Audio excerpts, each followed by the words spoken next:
Hi, and welcome to Conquer the Concept. In this geometry lesson, we are going to be talking about triangles and inequalities.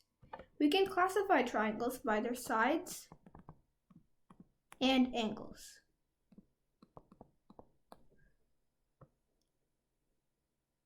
So let's first talk about classifying triangles by sides. There are three different types of triangles that can be formed using only side lengths. Let's first talk about equilateral triangles.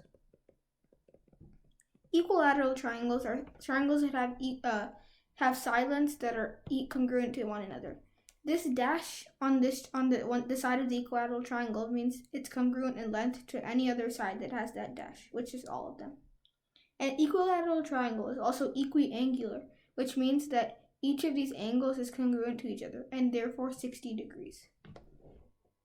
Next, let's talk about an isosceles triangle. An isosceles triangle has one pair of congruent sides, and so this side would be congruent to this side.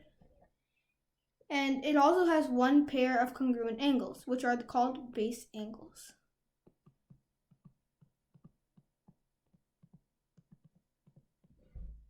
Let's move on to scalene triangles.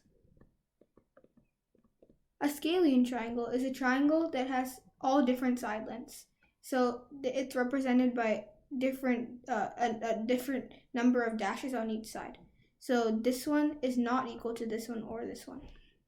And in the scalene triangle, all the angles are also different measures. Let's go on to classifying a triangle by angle. There are also three different types of triangles that can be made using angle relationships. Let's talk about obtuse triangles first. An obtuse triangle is a triangle that has one angle that's over 90 degrees. And in this triangle, 120 is the obtuse angle, which therefore makes it an obtuse triangle. Next, let's talk about acute triangles. An acute triangle is a triangle in which all angles are less than 90 degrees. So 70, 80, and 50 are all less than 90 degrees, which makes this triangle an acute triangle. Finally, let's go on to right triangles. A right triangle is a triangle that has one 90-degree angle.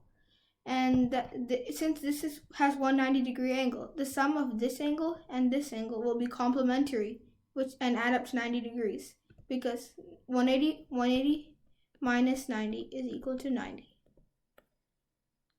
So this was A, and this would be A plus B equals 90.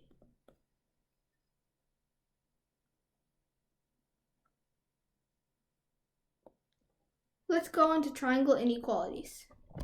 So if we have a triangle with side lengths A, B, and C, we can create a relationship that can tell us all the possible lengths of the side C, or A or B. Well, let's try to do an example with C.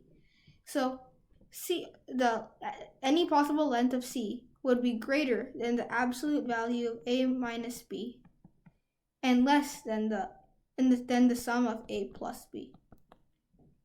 In other words, the sum of any two sides should be greater than the third side, and the difference of any two sides should be less than the third side.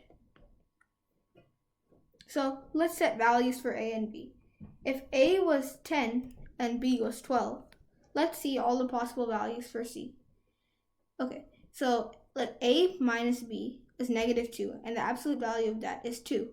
So 2 is less than C, and the sum of A and B is 10 plus 12, which is 22. So C can range from in between 2 and 22. Those are all if it's lengths. As always, don't forget to subscribe and like to Conquer the Concept, and be on the lookout for the next geometry video. Bye.